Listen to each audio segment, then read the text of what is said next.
মুসলমান বড় নেতা হয়েছে, নেতা নেতা না বলো, নেতা মানে শুধু কথা বলে না, আলোচনা মাথায় ঢুকছে, শব্দের তারতম্য দেখে, নেতা আর লেতা, কথা বুঝতে পারছেন তো?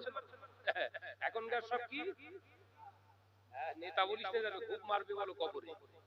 লেতা মানে শুধু যা টাকা দিচ্ছে সব ছেড়ে দিচ্ছে, যে বলছে সে টাকায় কুলোই নেই। লেতা ও দিতা নেই, ও লিতা, কথা বুঝতে পারছেন না ভাইরা? এই অসুবিধা হচ্ছে না তো? ওয়াজ ঠিক লাইনে আছে না বেলাইন হয়ে গেছে? তাকবীর দেন, নারায়ে তাকবীর। ওই কোনে মনে যে বালিশ টালিশ দেয়, তাকবীর দেন, নারায়ে তাকবীর। সিলসিলা হক মুজাদ্দিদুজ জামান নবী পাক সাল্লাল্লাহু আলাইহি ওয়াসাল্লাম বললেন, আকাশ 3 দিন খায়নি, 3 দিন খায়নি। সেই অভাবের কথা আমি রাসূলুল্লাহ, আমি নেতা, আমাকে বলতে এসেছে তুমি ওকে মারতে? কিয়ামতের দিন খুনির কাতারে তোমার হাসর হতো। একবার জোরে বলবেন না?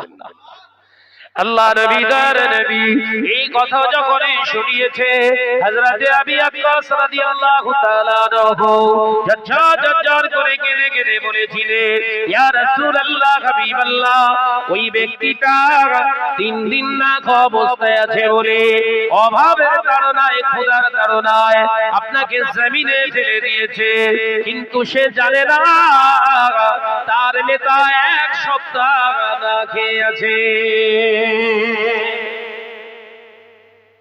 প্রজা 3 দিন আর নেতা 1 সপ্তাহ 7 দিন। আর আমাদের এখানে বল না রে ভাই, প্রজার পেপারের চাল ওটাই ভেঙে ফেলছে, আর ও থাকে এসিতে। ও নেতা লেতা। ভাইরা, নওজওয়ানেরা, মুরব্বিয়ান করেরা, ছেলেরা, বাচ্চারা, পর্দানশীনা মা ও বোনেরা, আল্লাহ নবী বললেন, ও আমার নবী আব্বাস, ওই কথা তুমি বলো না আমার বাড়িতে অভাব, আমি না খাওয়া অবস্থায় আছি, ওটা বলো না, বলো না, বলো না, ওটা তাকে বলো না, বরঞ্চ এক কাজ করো, যাও যাও রাজকোষ থেকে, বাইতুল মাল থেকে আমার সাহাবীকে নিয়ে চলে যাও, এই পথিককে নিয়ে চলে যাও, আমার সাহাবীকে যে বলো রাজকোষ থেকে এমন অর্থ তাকে দেয়া হোক, এমন খাবার তাকে দেয়া হোক, 6 মাস যেন তার বাড়িতে অভাব না দেখা দেয়।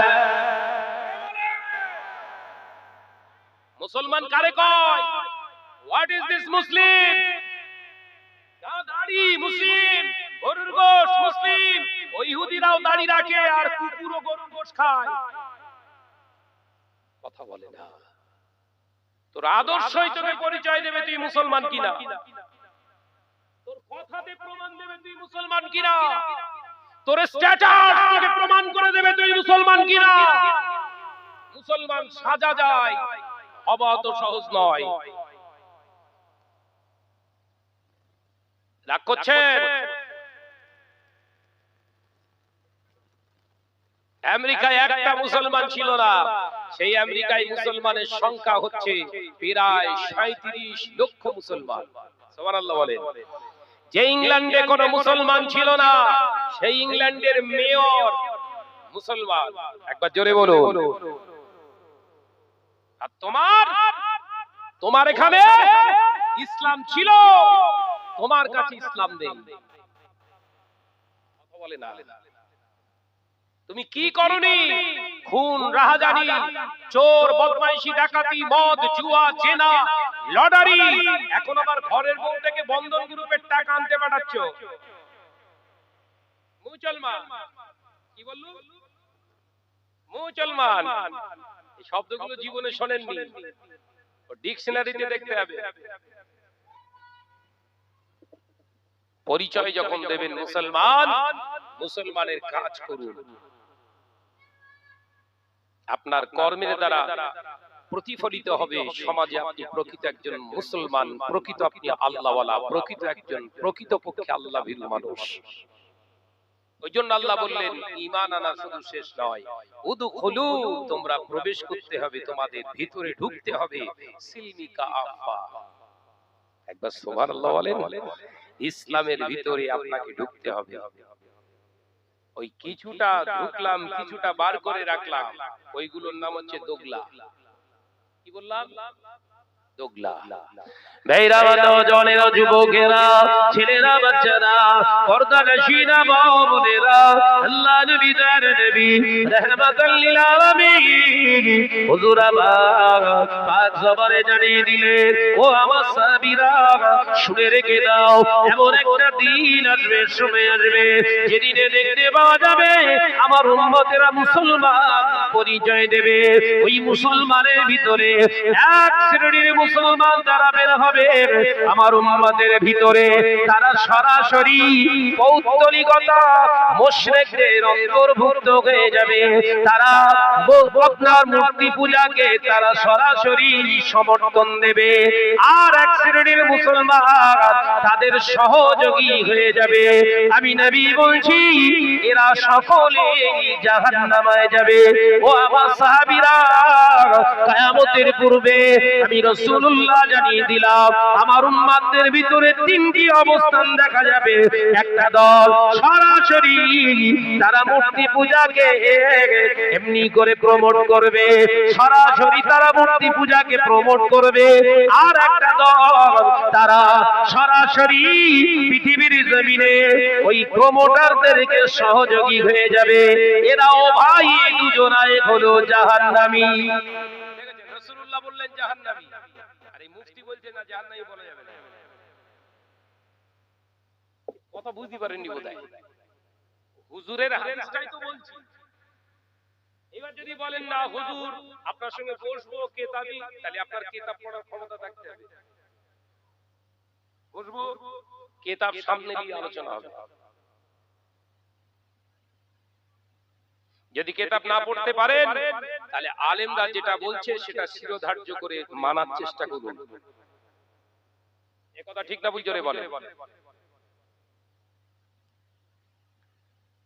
ফতে মক্কা করে রাসূলুল্লাহ সর্বপ্রথম কাজ করলেন কি? ওই কাফেরদের রাখা 360টা মূর্তি কাবার ভিতরে ছিল, সব টেনে বার করেছিলেন। আর মোহাম্মদ শাহনওয়াজ মন্ডল যে এখন পূজোর ফিতে কেটেছে। কি জ্বালা বলেন, ভুল বলতিস নাকি? তৈরি করে বলছি, এটার নাম সম্প্রীতি। সম্প্রীতি কি জানো? সম্প্রীতি দন্তস্ব বোঝো?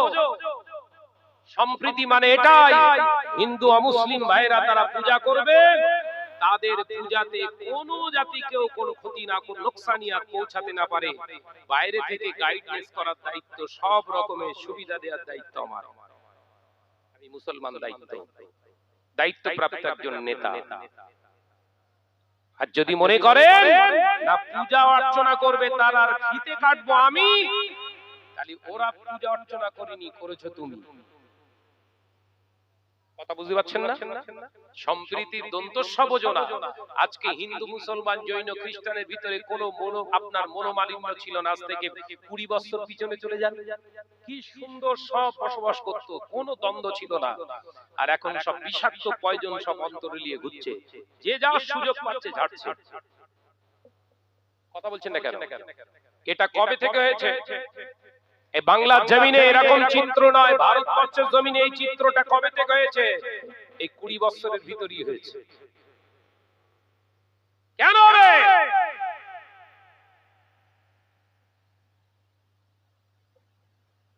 অমুসলিম ভাইদের বাড়ির সামনে রাস্তা দিয়ে গেলে, রাস্তা ভুল হয়ে গেলে জিজ্ঞাসা করা হতো, দাদা এই রাস্তাটা আমার কি ভুল হয়ে গেছে? ইস, ভুল হয়ে গেল, আমি আপনাকে বলে দিচ্ছি, এইভাবে যাবেন, এইভাবে যাবেন, ওইখানটাই আপনার গন্তব্যস্থল, বুঝিয়ে দিত তারা। আর এখন অমুসলিমদের এলাকায় দাঁড়িয়ে জিজ্ঞাসা করতে একজন মুসলমান ভয় পাচ্ছে রাত্রে। এসব ছিল 20 বছর আগে। কথা বলছেন না কেন? এই সম্প্রীতি তোমার।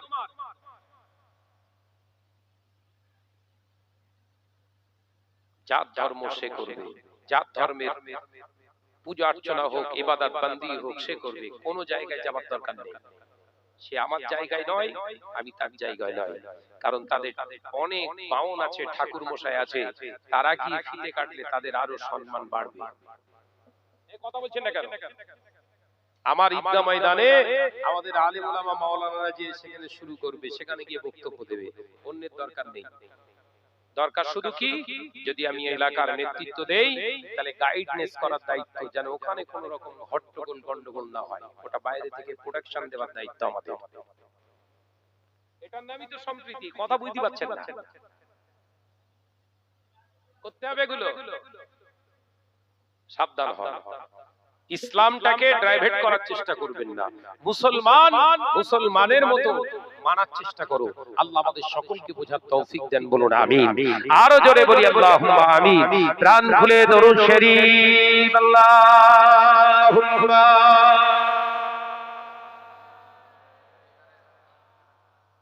দুনিয়া জমিনে বিবি ছেলেপুলা সংসার আদি ব্যবসা বাণিজ্য করবে, ইবাদত হয়ে যাবে, বন্ধুত্ব করবে, ইবাদত হয়ে যাবে। পৃথিবীর জমিনে রাষ্ট্র পরিচালনা করবে, ইবাদত হয়ে যাবে। শর্ত ওয়াহিদা, একটা শর্ত, লা হারামা হারামা হারামা, হারামের সংস্পর্শে যেও না। হারাম তোমাদের জন্য আল্লাহ যেগুলো করে দিয়েছে ওটা তোমরা খবরদার স্পর্শ করো না, তাহলে তোমরা ক্ষতিগ্রস্ত হয়ে যাবে। ও আমার সাহাবীরা, আমি নবী রাজনীতি করেছি, রাষ্ট্র পরিচালনা করেছি। আমার রাজনীতির আঙিনা মুসলমান যতটা সেফটি, অন্য ধর্মের মানুষ ততটাই সেফটি। মক্কার জমিনে সব ইহুদিরা বসবাস করছে, মুসলমানের বিজয় হয়ে গেছে মক্কা। আরে গল্প বলছি না, কোনো কাহিনী টাইনি না, হাদিস পাক থেকে বলছি। আল্লাহ রাসূল এসে প্রথম সাহাবীদের শিক্ষা দিলেন, একটা এই মক্কাবাসী জানো, অন্য ধর্ম অবলম্বী মানুষ জানো, তোমাদের দ্বারা আঘাতপ্রাপ্ত না হয়। একবার জোরে বলুন। তাদের গাইডনেসের দায়িত্ব, তাদের সেভ করার দায়িত্ব তোমাদের। একবার জোরে বলুন। সাহাবায়ে সব তলোয়ারের ডান্ডি ধরেছিল যে এই বোধহয় হুজুর বলবে, আর সব জবাই করবে। খাপের তলোয়ার খাপে রয়ে গেছে, কেউ খাপ থেকে বার করতে পারলো না। এটাই আমার ইসলাম। একবার জোরে বলুন। আর ফুকো হাইব্রিড মুফতি কি বলছে? না, বলা যাবে না, ভুল বলেছে, এই বলেছে, সেই বলেছে। তাহলে রাসূলুল্লাহর আদর্শের সঙ্গে ওর আদর্শ মিলছে না, রাসূলুল্লাহর জীবনের সঙ্গে জীবন মিলছে না, রাসূলুল্লাহর রাজনীতির আঙিনার সঙ্গে রাজনীতি মিলছে না। ওকে যে তুই মুসলমান বলছিস, তুই মুসলমান আছিস তো? আগে মুসলমান হ, তারপরে মুফতিগিরি করিস। এই কথা বলছেন না। ওই লম্বা দাড়ি রেখে বড় জুব্বা পরে মাথায় পাগড়ি বেঁধে ঘুরলি মুফতি সাজা যায়, হওয়া যায় না। নামাজ পড়লে বারবার মাথা কপাল ঠুকলে নামাজি হওয়া যায়, আল্লাহওয়ালা হওয়া যায় না। আল্লাহওয়ালা হতে গেলে ইত্তাকুল্লাহ, আল্লাহর ভয় রেখে অন্তরে নামাজ আদায় করতে হয়, তবেই আল্লাহওয়ালা হওয়া যায়। একবার জোরে বলুন। ও তো সাজার চেষ্টা করছো। এক জঙ্গলে সিংহ আছে, বাঘ আছে, শিয়াল আছে, আর অন্যান্য সব জন্তু জানোয়ার আছে। শিয়ালকে তাড়া করেছে সিংহ। কথা বুঝতে পারছেন তো? উদাহরণ দিচ্ছি, বুঝে নেন। সিংহ তাড়া করেছে শিয়ালকে, ও বেচারা দৌড়ে দৌড়ে দৌড়ে দৌড়ে হাঁপিয়ে গেছে। সামনে কুয়া আছে, গর্ত আছে, পচা নর্দমা আছে, জানে না, মানে গাড্ডা, পাতা ফাতা পড়ে সব পচে আছে, পানি জমে ওই সে গর্তের ভিতরে পড়ে গেছে। আর পড়ে যেতে পুরো গাটা তো পুরো পচা কাদায় পুরো মেখে একদম কালার চেঞ্জ। সিংহ খুঁজে খুঁজে পাচ্ছে না, ও উকি মেরেও একবার দেখলো না, গাড্ডার ভিতরে গিয়ে পড়ে আছে। সিংহ চলে গেছে। পরের দিনে শিয়াল ওই কুয়া থেকে উঠেছে। কথা বুঝাচ্ছেন না? সেই আগের কালার আছে ওর গায়ে, বল না রে ভাই। কালার চেঞ্জ হয়ে গেছে, ও ভাবছে সর্বনাশ, কালার চেঞ্জ হয়ে গেছে, তার মানে এই সুযোগটা ধরতে হবে আমার। কালার যতদিন রাজত্ব আমার ততদিন। কথা বুঝতে পারছেন না? কালার চেঞ্জ হয়ে গেছে, সঙ্গে সঙ্গে উঠেই গা ছেড়েই বলছে, এলাকায় যত বাঘ অন্যান্য পশু সব ভয় খেয়ে গেছে। সর্বনাশ, আবার কি রে বাবা, নতুন কোন মহারাজা এলো নাকি? অরিজিনাল কে? বল না রে ভাই। পচা কাদায় চেঞ্জ হয়ে গেছে কালার, আর ও সেই সুযোগটা লওয়ার চেষ্টা করছে, কিন্তু কালার থাকবে, কথা বলে না। ওর ভয় আছে কি? খবর থেকে পানি পড়লি তো খবর শেষ। সব গোটা জঙ্গলের পাড়ায় হই হই লেগে গেছে, নতুন রাজার আমদানি হয়েছে, সিংহর বাজার শেষ, সিংহর বাজার শেষ। সিংহ এসে বলছে সর্বনাশ করেছে, আবার কে এলো আমার উপরে, যায় একবার সাক্ষাৎ করে আসে। এসে দেখি তাই তো সর্বনাশ, চোখ দুটো লাল হয়ে গেছে, পানি পচা কাদায় ডুবেছে তো, ময়লা ফয়লা পুরো চোখ লাল, কালার পুরো চেঞ্জ। প্রথমেই দেখে সিংহ মনে মনে করছে সেই বাঁদরটা না, তাড়িয়ে দিয়ে গিয়েছিল, কোথাও পড়ে গিয়েছিল বোধহয়, শিয়ালি হবে। তবে হট করে এখন কিছু বলার দরকার নেই, ওর একটু তাবেদারি করি। সিংহ বলছে, খুব বুদ্ধিমান তো রাজা, বুঝতে পারছেন না? জি হুজুর, জি হুজুর। শিয়ালের সামনে সিংহ কি বলছে? জি হুজুর, জি হুজুর। আরে যাও, আমার ক্ষুধা পেয়েছে, সব খাবার ধরে আনো। শিয়ালের জন্য খাবার আনতে গিয়েছে কে? কি অবস্থা! খাবার এনে সামনে দিয়েছে, শিয়াল ইচ্ছা মতো খাচ্ছে। সিংহ কিন্তু ল্যাজ ট্যাজ গুটিয়ে চুপ করে শুধু লক্ষ্য রেখে দিয়েছে, ওর আসল রহস্যটা কবে বেরোবে। কথা বুঝাচ্ছে না? চুপ করে রয়েছে একদম। খাওয়া হয়ে গেছে, এলে সিংহ তুই খা। জি হুজুর। ও সেই বাধ্য, আমার জীবনে খায় ওরা, তাই খাচ্ছে, কিচ্ছু করার নেই তো, পরিস্থিতির শিকার। কিন্তু পরিস্থিতি কাটবে না, কাটবে না, ওই অপেক্ষায় আছে। ধর্ম জমের ধরো, ধর্ম যে একদিন দুদিন 4 দিন হয়ে গেছে, শীতকাল পড়ে গেছে ভাই। শীতকাল পড়লে কি হবে? শিয়াল সবাই ডাকছে, হুক্কা হুয়া হুক্কা হুয়া, আর ওর ভেতরে তখন হুহু করতেছে। কথা বুঝাচ্ছে না? সে পানি হওয়ার আগে ভেতরে কি করছে? হুহু করছে, থাকতে পারছে না তো, সবাই ডাকছে কাহা কাহা হুক্কা হুয়া। ও অস্বস্তি হয়ে যাচ্ছে, আর ওর অন্ধকারের পিছনে সিংহ চুপ করে দাঁড়িয়ে রয়েছে। ডাক তুই একবার, ডাক না, ব্যাস হুক্কা হু, যেই বলেছে হু হু, এক খাবায় হু ফটো করে রেখে দিয়েছে। কিছু বুঝতে পেরেছে? কালার চেঞ্জ হয়ে ভাববেন না বিশাল কিছু হয়ে গেছে, ওটা একটা জাস্ট ফর टाइम वक्त गुजर जाएगा तो असली पता चल जाएगा, और जब पता चल जाएगा तुमको किसी ने छोड़ने वाला नहीं, बस वक्त का इंतजार। মাথায় ঢুকছে?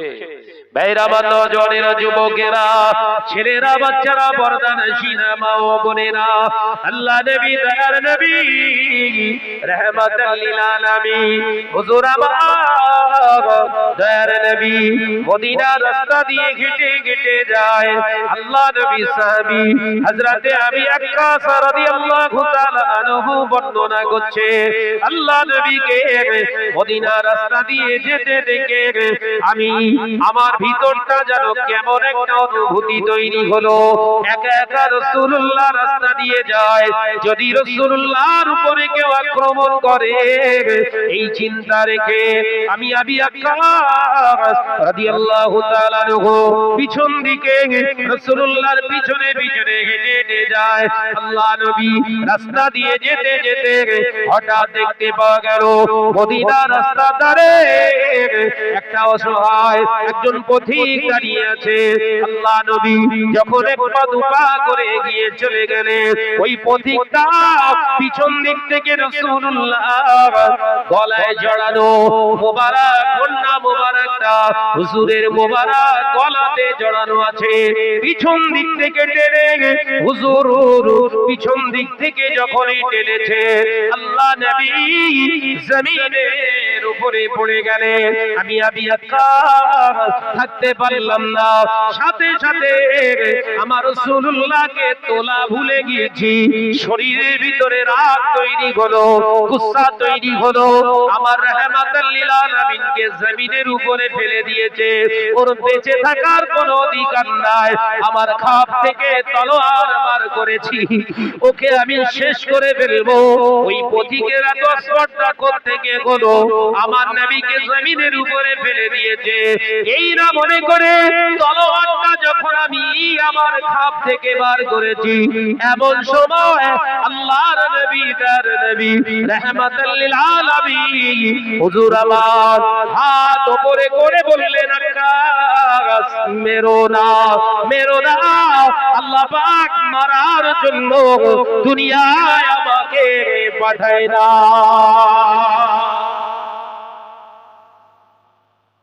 আবু দাউদ শরীফে এসেছে হাদিসটা।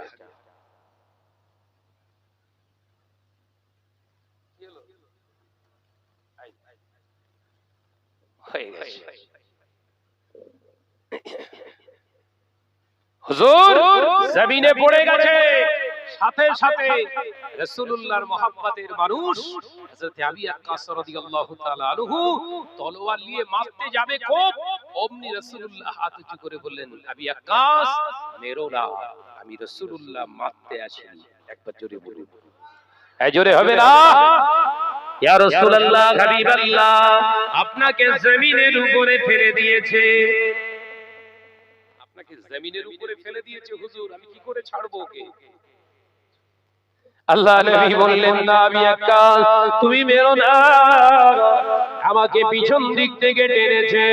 তার মানে পিছন দিক থেকে যখনই টেনেছে এর কারণ নিশ্চয়ই আছে, কারণটা আগে জিজ্ঞাসা করো। একবার জোরে বলেন না। আপনাকে গালি দিচ্ছে কেউ, কেন গালি দিচ্ছিস? ঠান্ডা মস্তিষ্কে গিয়ে তাকে জিজ্ঞাসা করুন, ভাই গালি দিচ্ছিস কেন? এটা মুসলমান। এই কথা বুঝতে পারলুম না। ও ডাইরেক্ট শুনিনি, কেউ ওর একজন পেশো বলেছে, ভাই আপনাকে বেদম গালাগালি পাচ্ছে। তাই বলছিস, ঠিক বলছিস? আরে ও তো মদ করো, ঠিক বলে। ও শাহনাজ ভাই বিশাল গালাগালি পেড়েছে, যেই বলেছে বলছে যাও রুড়িয়ে দিকে যা। এ মুসলমান এই কথা বলে না। রাসূলুল্লাহ সামনে ঘটছে, আল্লাহ রাসূলকে জমিনে ফেলে দিয়েছে। হুজুর বললেন, আবি আক্কাস মেরো না, মেরো না। সমস্যাটা কেন জানার চেষ্টা করো, একবার জোরে বলেন। হযরত আবি আক্কাস রাদিয়াল্লাহু তাআলা আনহু কিতাবে এসেছে, তলোয়ারটা মারতে দেয়নি তো রাসূল, তলোয়ারটা ছুঁড়ে ফেলে দিয়েছে। পাথরে লেগে তলোয়ার তিনটে টুকরো হয়ে গেছে। মানে কত জোরে, রাগে চোটে এত জোরে ছুঁড়ে ফেলেছে, তলোয়ার কত টুকরো? তিনটে টুকরো হয়ে গেছে। আল্লাহ রাসূল মুচকে হেসে বললেন, আবি আক্কাস তুই মারতে পারলে না বলে তলোয়ার ভেঙে ফেললে? আল্লাহ রাসূল বললেন, জিজ্ঞাসা করো। হযরত আবি আক্কাস রাদিয়াল্লাহু তাআলা চটচট করে কাঁদছে। রাসূলুল্লাহর মহব্বত, রাসূলুল্লাহর মহব্বত আল্লাহ রাসূলকে জমিনে ফেলে দিয়েছে। ভেতরটা পুড়ে কয়লা হয়ে গেছে। নবী পাক সাল্লাল্লাহু আলাইহি ওয়াসাল্লামের সাহাবী হযরত আবি আক্কাস রাদিয়াল্লাহু তাআলা হুজুর বললেন, আপনাকে আগে আমি তুলি হুজুর, জমিনের উপরে আপনি দাঁড়ান আগে। আল্লাহ রাসূলের পবিত্র জিসম মোবারক হাতটা ধরে আস্তে আস্তে তুললেন। ধুলো বালিগুলো ছেড়ে দিয়ে এবার বলছে বল এই পথিক আমার নবীকে কেন জমিনে ফেলেছিস বল।